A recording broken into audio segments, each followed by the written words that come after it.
2020년 1월 21일 한국의 신종 코로나 바이러스 감염증 통칭 코로나19의 첫 확진자가 발생했습니다. 같은 해 3월에는 신천지 신도 집단 감염이, 5월에는 이태원 클럽발 집단 감염이 있었습니다. 잠잠해질만 하면 또다시 확진자가 발생하고 있는 지금, 우리 사회는 어떤 모습을 하고 있을까요? 병마 앞에서 모두는 평등하다는 말이 있습니다. 하지만 아이러니하게도 감염병이 드러낸 것은 우리 사회의 뿌리 깊이 자리한 불평등이었습니다. 찜통더위가 시작되는 와중에 답답하게 마스크를 쓰고 사람을 만나지 못하고 취미생활을 하지 못하는 고통은 모두가 동일하게 느끼고 있는 것처럼 보입니다. 이렇게 많은 제약에도 불구하고 여전히 대다수의 사람들에게는 일상생활을 영위할 수 있는 능력이 있습니다. 하지만 사회의 그늘진 곳을 들여다보면 그곳에는 코로나19로 삶 자체를 위협받는 사람들이 존재합니다.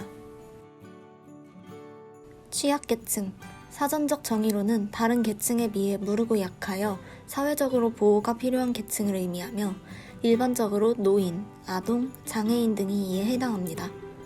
이렇게 사회의 도움 없이 생계를 이어나가기 힘든 이들은 코로나19 사태 속에서 더 큰 어려움을 겪고 있습니다. 이들에 대한 돌봄과 지원이 대부분 악조건으로 중단되었기 때문입니다. 다행히도 우리 사회에는 아직 이들을 위해 도움의 손길을 내밀고 있는 사람들이 있습니다. 먼저 취약계층 아동을 보호하는 구로 파랑새 나눔터 공부방 지역아동센터를 방문해 보았습니다. 평소라면 학교에 있어야 할 시간이지만 지역아동센터는 많은 아동들로 북적이고 있었습니다. 이 지역에서 부모님들이 방과 후에 아이들 돌보시기 힘든 경우에 이런 사회적 돌봄을 제공하는 기관이에요. 그래서 주로 이제 지역 아동센터는 그 취약계층의 아동들이 먼저 이용하도록 되어 있어요.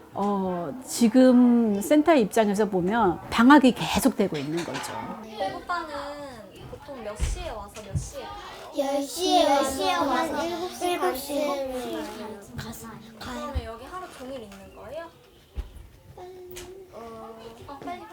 일요일 날은 안 와요. 일요일만 빼고 여기 하루 종일 있는 거고? 네. 그럼 공부방 오면 주로 뭐 해요? 공부하고 놀고 밥 먹고 집에 가요. 그건 똑딱똑딱 오전 10시, 등교해야 할 시간에 센터로 찾아오는 아이들은 선생님들의 도움을 받아 온라인 수업을 수강하고 있지만 여러 제약이 많다 보니 수업 내용을 온전히 이해하기는 어렵습니다.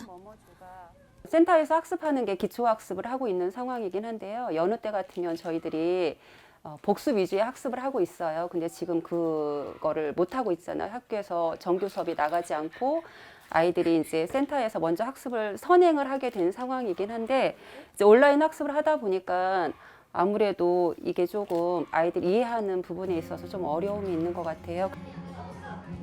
아이들이 센터에서 보내는 시간이 많아짐에 따라 센터 역시 숨가쁜 일상을 보내고 있었습니다. 이 센터에서는 아동들에 대한 보호와 교육 지원뿐만 아니라 특기적성 개발 프로그램, 독서 프로그램도 운영하기 시작했습니다. 우리가 방문한 날 센터에서는 치어리딩 수업이 한창이었습니다.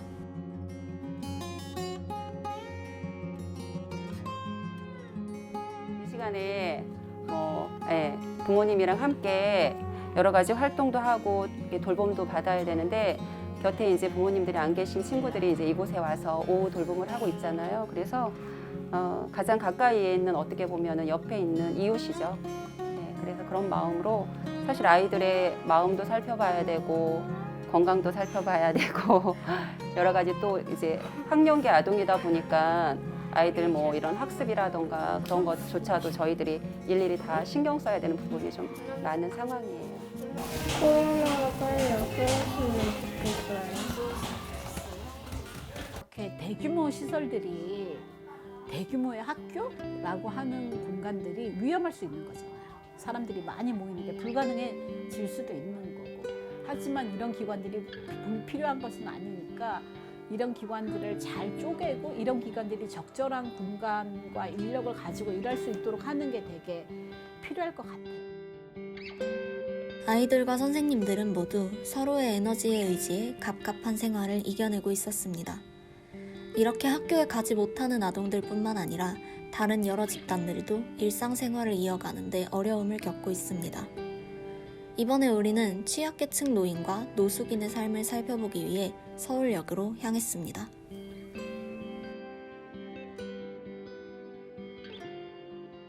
서울역 역사 앞, 많은 사람들이 오가는 길가에는 노숙인들이 자리 잡고 있습니다. 코로나19 사태로 변화한 일상에 대한 이야기를 들어보기 위해 우리는 서울역 인근에서 무료급식소를 운영하고 있는 사단법인 참 좋은 친구들을 찾아가 보았습니다. 이 단체는 교회에서 설립한 단체로 코로나19 사태 속에서도 급식 봉사활동을 지속하고 있는 몇 안 되는 단체들 중 하나입니다. 덕분에 지금도 서울역의 많은 노숙인들이 끼니 때마다 이 급식소를 찾고 있습니다. 생활 필수품 전체를 다 지급하고 있습니다. 치약, 칫솔, 비누, 그리고 가방, 이분들에게 필수품입니다. 가정으로, 사회로, 직장으로 돌아가게 하는 그런 목적을 가지고 있습니다. 봉사자들이 오지 않고 기업에서 오지 않으니까 그리고 재정적으로는 무척 어려움이 많았습니다. 코로나 이게 19 때문에 그 모든 것이 모임이 중단이 되고 식사 같은 것이 다 중단이 되는 거예요. 그런데 이제 여기는 개방이 됐었어요. 그래가지고 혜택을 좀 많이 보고 있어요. 정말로 응? 천국이랑 마찬가지. 급식소는 배식을 받기 위해 찾아온 많은 노숙인들로 붐비고 있었습니다. 식사 전 간단한 예배가 진행되었습니다. 예배와 찬양은 교인들과 외부 봉사자들이 함께 진행하고 있었습니다. 식사 시간이 되자 노숙인들이 하나둘 배식을 받기 시작합니다. 배식과 식사가 진행되는 동안 우리는 이 급식소에서 찬양 지도자로 봉사하고 있는 봉사자의 이야기를 들어보았습니다. 피어트르 쿠프카라고 합니다. 저는 봉사자로 여기 왔습니다. 임박가입니다. 타인들을 위해 살아야 이런 생각을 들었어요. 그래서 좀 근처에 봉사할 수 있는 공간을 찾고 있었는데 눈에 띄었어요. 저도 힐링 레슨을 받고 있어요. 재정도 막 이렇게 힘들어가는 상황 가운데 어떡하지 하는 가운데 도시락이 온 거예요. 그나마 이렇게 해서라도 여러분들한테 드릴 수 있다는 게 감사한 거예요.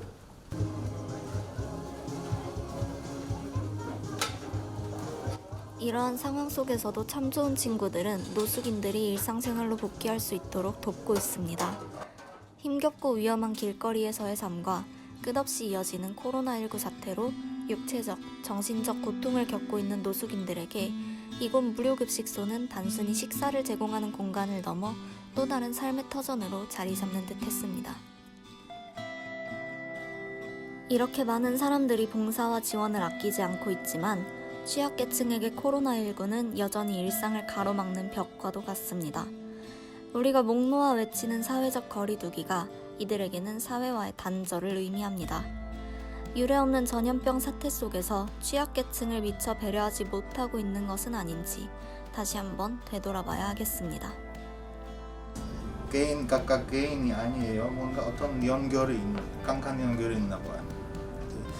여러분 꼭 봉사하시고 꼭 다른 사람한테 도와줄 수 있는 시간을 찾아보세요. 이분들이 가장 바라는 게 사실은 밥도 아니고 옷도 아닙니다. 이분들이 가장 바라는 건 사랑입니다.